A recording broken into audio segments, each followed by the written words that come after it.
Hey everybody, it's RJ, your host, and welcome to Hash It Out. Remember that federal cannabis decriminalization bill that was recently unveiled by U.S. Senate Majority Leader Chuck Schumer following months of hype talk? Well, what if I told you that the bill is more of a flop than anticipated? In this episode, I'll be speaking with Alex Halperin of weedweek.net about the upsides and downsides of the Cannabis Administration and Opportunity Act. We'll also discuss the infrastructure bill that was passed by the U.S. Senate that includes provisions to allow researchers to study cannabis acquired from licensed dispensaries rather than cannabis grown by the federal government, and more. Without further ado, let's hash it out. My guest today is the editor and publisher at the cannabis media company weedweek.net.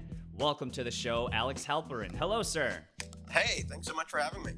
You know what? And thanks so much for having your canine companion in the upper third That's right there. Daisy. I appreciate it. Daisy. Well, I've got my production assistant Rocket right there chilling on her bed. So it's always nice to have that. Always nice to have a coworker, right? Of course. Around the studio. Especially well, hey, these thanks days. so much. Exactly, especially these days we're all cooped up at home. But hey, thanks so much for sitting down and having a conversation with me today about some of the big things happening in the world of cannabis. I'm excited to have you on the show in particular, someone who is, of course, actually very steeped in the world of cannabis and the goings-on of the cannabis community. For those who may not be familiar out there, just a little bit about yourself, and correct me if I have any of this incorrect, but prior to starting to write the Weed Week newsletter in summer of 2015, and now serving, of course, as the editor and publisher of weedweek.net, you covered the cannabis industry for notable publications such as Fast Company, Slate, HuffPo, Pando, and The Guardian. So again, thank you so much for coming on and sharing your perspective today. I appreciate it. Yeah. Yeah. Just to clarify, most of those publications have been while I was also at Weed Week as well. Gotcha. So since 2015. But yeah, thanks so much for having me. Right It's on. a pleasure to be here. Yeah, no problem. Yeah, so let's just dive right into it. Some of the biggest news happening this week came out on Tuesday of this week when the Senate passed a massive bipartisan infrastructure bill. Now, the bill was, of course, it was altered significantly prior to its passage, such as, including $25 billion in potential new subsidies for the fossil fuel industry and completely cutting out clean energy tax credits and funding for housing and schools just for the sake of, bipartisan, specifically Republican support and signing on to the bill. All of this comes just a day after the Intergovernmental Panel on Climate Change issued a code red for humanity in their last climate report. And so that's part of the infrastructure bill that I'm hung up on, which I think, it not only affects humanity as a whole, but of course affects specifically the cannabis industry. If we don't have clean soil, we don't have clean air, we can't grow any clean cannabis. However, when it comes to cannabis specifically, the bill includes measures that enable scientists to examine, genuine cannabis purchase from state licensed dispensaries rather than simply cannabis grown by the federal government. So tell me more about what you see as the significance of that provision specifically and what you see it would mean for the future of cannabis research in this country. So I'm not I'll preface this by saying I'm not an expert on this specific provision. So Sure. the way it could work is different, but the general, and whether it even passes in the final infrastructure bill, even assuming that passes, again, that's still up in the air. But the potential implications are huge in that until this point, there's only one federally legal place where you can grow cannabis. It's at a grow at the University of Mississippi, and famously, the product grown there doesn't really look like what you get in dispensaries. And the scientist who grows it has defended it and sort of said it's fine. But this cannabis gets bad-mouthed a lot. They say it looks like pine needles or things like that. Notably, some people who have wanted to conduct experiments with this cannabis, which is really the only federally legal cannabis, have said it's inadequate, and the levels of cannabinoids aren't up to what they're used to, and various other reasons. So if scientists could obtain cannabis from sort of state legal operations, that would make it much easier to do the research that they want to do. I mean, I don't even know what the rules are for transporting stuff from the University of Mississippi to wherever their labs are if they aren't in Mississippi. I don't even know if that's legal. Even if it is, it's an inconvenience, and the product is seen as not as good. So this would potentially greatly expand access to research. And I think the DEA is also separately moving forward on a program after that they've said sort of been waiting for several years on, where the DEA would sort of approve specific grow sites for research purposes. And I'm not sure if that would be cannabis grown specifically for those research purposes, or if they could pull cannabis from sort of licensed grows.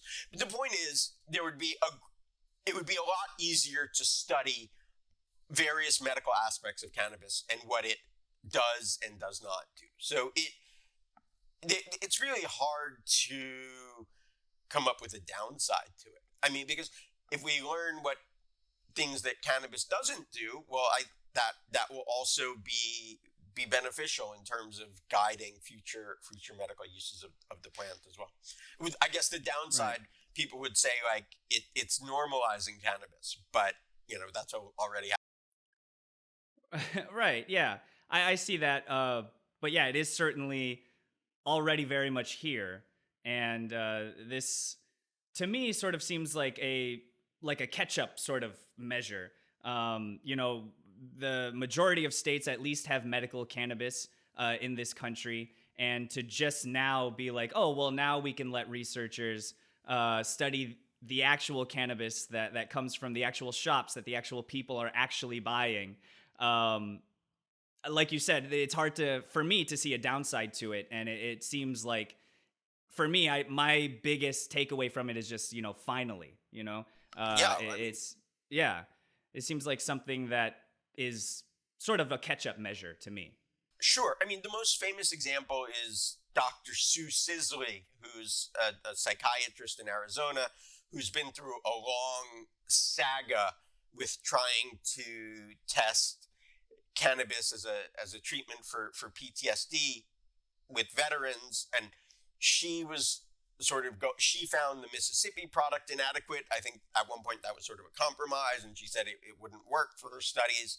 And I'm not sure where the research is, but that's just one of many studies that I think a fair number of scientists would like to undertake that just haven't been legally feasible until this point. So it's pretty exciting. Certainly. And again, that the bill is now, from what I understand, headed back to the House for extra consideration before heading to President Joe Biden's desk. So we will certainly keep our eye on the developments of that. And, moving on, one of the other big pieces of news that was broken very recently, and that you yourself wrote an article on Weed Week last month, regards the federal decriminalization bill that was recently, again, unveiled by Senate Majority Leader Chuck Schumer, following months of hype talk. He almost went on like a concert tour, just like hitting a lot of stops in New York and here and there, talking about it's coming, and it's finally out. And the article that you wrote last month on Weed Week, you said, quote, "Quite a few smart folks have said that every time a state legalizes, that translates into 2 more legalization supporters in the U.S. Senate. Now it looks like that may not be true." So what do you mean by that? And how do you see this bill as sort of, for lack of a better term, a flop in some ways? So, I mean, first of all, I think it needs to be said that this is a pretty historic development. Sort of the Senate Majority Leader supporting the legalization of marijuana. I mean, that 20 years ago, 10 years ago, probably even. That was really unimaginable. So that is a huge development. But the way, and certainly there are all sorts of disagreements one can have with the substance of the bill. I'm not even, or the draft that was released. For example, people in the industry were saying, well, they want a tax that's a federal tax that's going to reach 25%. So people in the industry say, well, that's going to push people back to the illegal market because that's a lot of money and people are already paying pretty steep taxes. So there's certainly plenty to quibble with. But I think one of the interesting things that hasn't gotten quite as much attention is what we were talking about earlier, where a lot of people have said, as soon as a state legalizes, the senators from that state have to support it because people are going to be making their livelihoods for it. People are going to be using it a lot. And you don't, as I've said often, you don't win votes by taking away the people's weed. Right.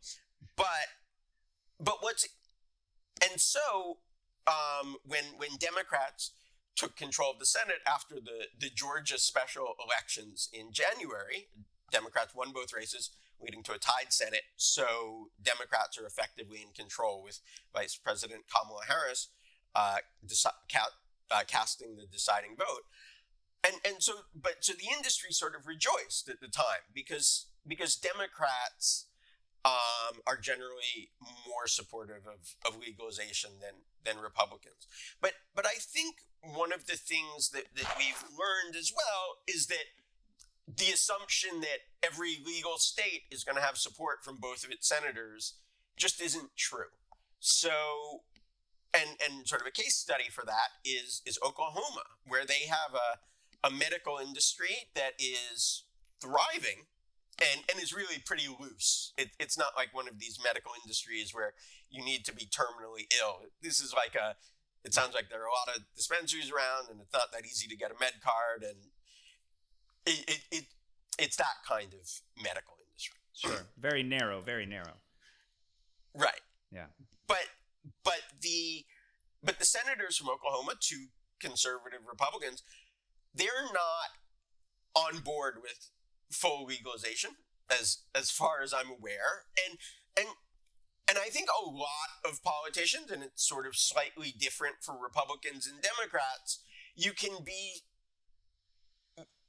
don't have the same sort of thunderous anti-drug sort of screeds coming from politicians, but a lot are sort of quietly resistant to it. And I think and that goes for Democrats as well as Republicans too. I mean, I remember during the presidential race, for example, Amy Klobuchar, her official position was that she supported legalization, but she didn't want to talk about it at all. It didn't seem like she had informed herself on the issue at all.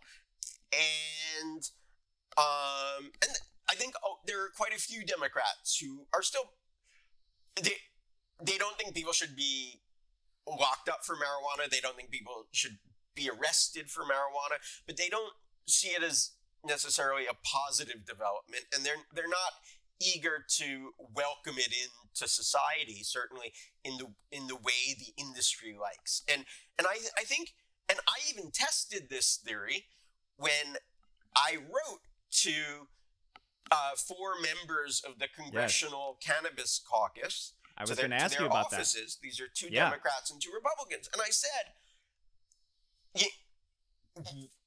why is legalization going to be good for society? Or rather, why do you think it's good that sort of all adults are going to have access to basically all cannabis products?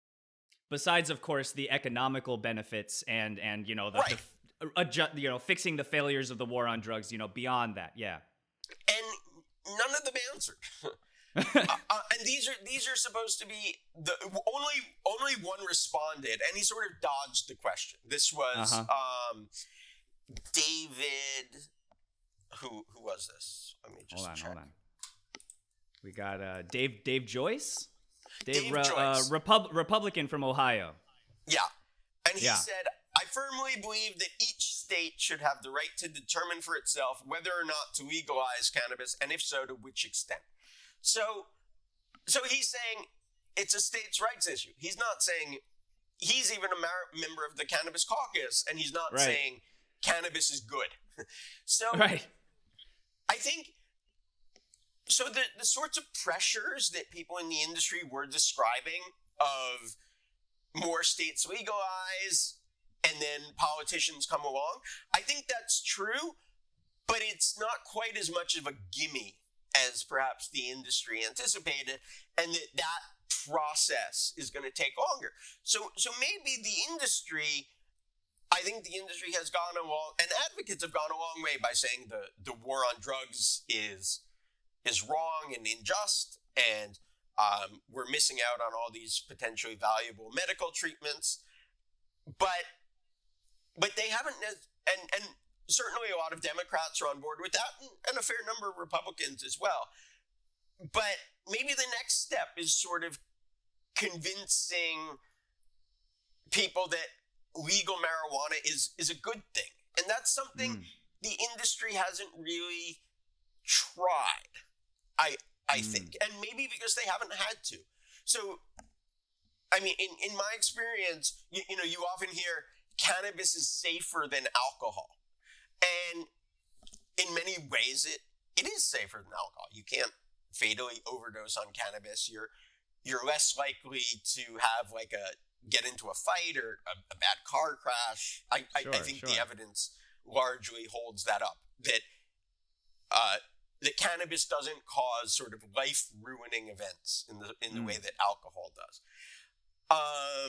So it's very hard to argue against a reason why marijuana should be illegal, when alcohol is legal, when so many behavioral pharmaceuticals are legal. But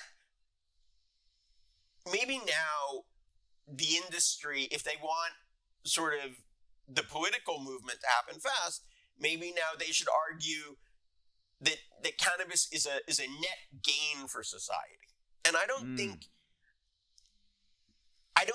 that message, I mean, people in the cannabis industry certainly believe it, but I don't think that message has reached the mainstream quite as well as all the reasons why it doesn't make sense for cannabis to be illegal. Does that make sense? Yeah, certainly.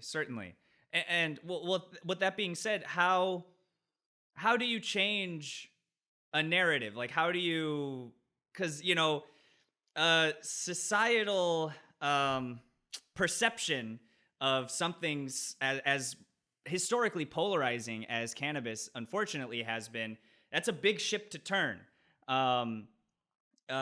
So what can be done? And do you see potentially any Democrats in the House or Senate that you think would be hopeful in taking that extra step and going as far as to advocate for that? Well, I mean, first of all, I think there's a lot of money in campaign donations to whichever politician does take that step. But look, this is a hard process, and it's an incremental, and just sort of like every day on my LinkedIn feed, on my social feeds, I hear about people talking about how cannabis has helped them, how it helps their wellness, how they feel it helps their health, how they think it helps them connect better with the people in their lives. And so keeping on it that, but at the same time, certain people's stories really have the power to move the needle. So like Charlotte Fiji's story or something like that, where she's a very sick little girl and CBD helped cure her seizures. And the story was so powerful that it's really kicked off the degree to which CBD became sort of a cure-all, or some people began sort of recommending it as beneficial in all sorts of ways that aren't yet proven and aren't as dramatic as stopping somebody who has a very serious seizure disorder from having seizures. But I would say something like, but if you could find sort of a really compelling story along those lines, perhaps with somebody who is prominent, then that might help a lot. And especially if it's sort of counterintuitive. So like Seth Rogen saying he smokes all day, every day it's sort of predictable.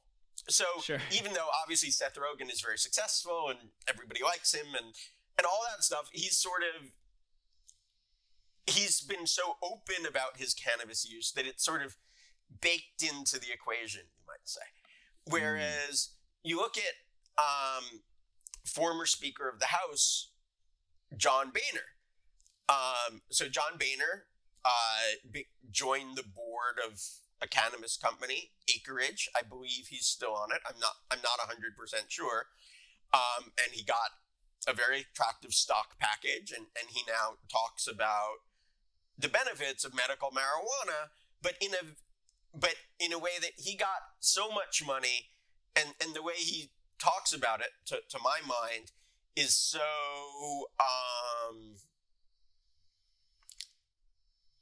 it doesn't seem informed by passion. It seems informed by what he's getting paid. And certainly. Especially since he's famous as a senator, or as when he was in Congress, and I don't know still, but he's still known for enjoying drinking and enjoying cigarette smoking.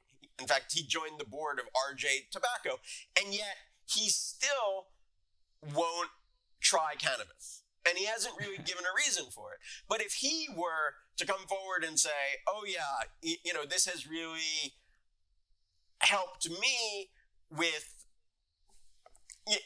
disorders associated with old age, like achiness or creakiness, or helped him reconnect with his family or his wife in some way or something like that, that would be pretty powerful because it's sort of unexpected. And I think maybe finding that kind of an unexpected spokesperson might help moving the needle, whereas his decision to not try it and just say, well, I've had no desire to try it, that almost reinforces the stigma. Certainly. Yeah. And it does seem very, like you said, transactional, very, focused. We're focused on, again, the stock package that we have gotten. And I've watched videos and clips of John Boehner talking about his activity in the cannabis industry, and he does just very much just focus on like the economic benefits. Like this generates so much tax revenue, this generates profits and stuff. And there is a blatant lack of actual, I don't know, passion or even caring about the actual industry or what it actually does. And like you said, his hesitancy to actually participate in the industry is certainly very notable. And something that we need to keep an eye on as these big players come in to these corporations and rake in the profits, Yeah. So, I mean, I think it's fair to call him out since he stands to benefit from this. Like, he is somebody who I think has more power to move the needle than some other people. Maybe even Chuck Schumer or Cory Booker or Ron Wyden, who collaborated on the bill together. They're not talking about their cannabis use. But certainly. But that's the kind of thing that I think might have some resonance because it's unexpected. And well, you had mentioned that there is power in sharing those personal stories about how cannabis has affected individuals' lives. Again, helping them with any sort of health conditions, or for John Boehner, maybe it could help him get off those cigarettes and off the sauce a little bit. You know what I mean? But exactly. So that being said, my last question for you is, as someone who keeps their ear to the ground in terms of what's happening in the world of cannabis and the cannabis community and the cannabis industry, what are the stories that you are keeping your eye on right now? Well, one thing I'm looking at a lot is what the big companies want. So, for example, people have argued to me, and nobody's really refuted it, that, for example, the big companies now, and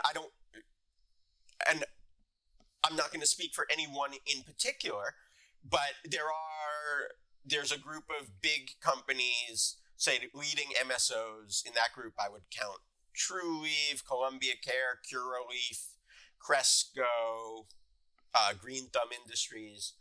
I don't have any particular insight into any one of those companies, but it's been argued that they would benefit the most, not from legalization, but from banking access, which would allow them to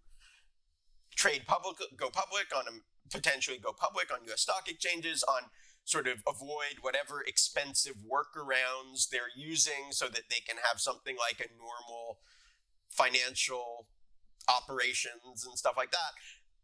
But do they necessarily want full legalization? Because they would sort of benefit if they got bank access and then got to stay illegal for a while, because then it would essentially protect them from the companies like tobacco companies and alcohol companies that are obviously interested in cannabis, that have invested in it in Canada, but which aren't going to get involved in America until it's federally legal. So if it was illegal, but with bank access for the next couple of years, then sort of those companies would sort of have a protective moat of illegality, but at the same time be able to operate more normally. And that's sort of the best situation for them to grow, so that when legalization happens, they could either compete against sort of the alcohol and tobacco companies, or they could be acquired for more money because they'll be bigger. So it'll be interesting to see whether they sort of push for something like that as sort of the people talk more about the Schumer bill in the process, because I don't think anybody expects the Schumer bill. It's not how it works, that he just says ta-da and we're going to legalize it. It's a process. It takes a while, but certainly, as the direction goes, it'll be interesting to see how some of the bigger companies, whether they are advocating for sort of their financial interests more, or what's perceived as sort of the spread of cannabis access, or how they see it as operating in their best interest, sort of the legalization process, which is going to take place over the next couple of years. Certainly, yes. That will be interesting to keep an eye on. And we will, and I'm sure you will be, of course, keeping an eye on all of those latest developments. And, hopefully we can check in again soon once more developments have happened. But for now, we'll table the discussion. And thank you so much, Alex, for sharing your perspective and all of your insight and information. Thank you so much for taking the time to be on the show today. I appreciate it. Thanks so much for having me on. Absolutely. And I wish you continued health. Please be well and stay safe out there. Alex Halperin, everybody, thank you so much for watching, liking, commenting, and subscribing. That is it for Hash It Out, y'all. I'm your host, RJ Balde, and I will catch you in the next one. Hey, everybody. Thanks for checking out our channel. Click here to watch another episode of Hash It Out. To find more cannabis industry reporting, insider stories, and to stay up to date on the latest trends, make sure to subscribe and keep up with our Trichomes community app.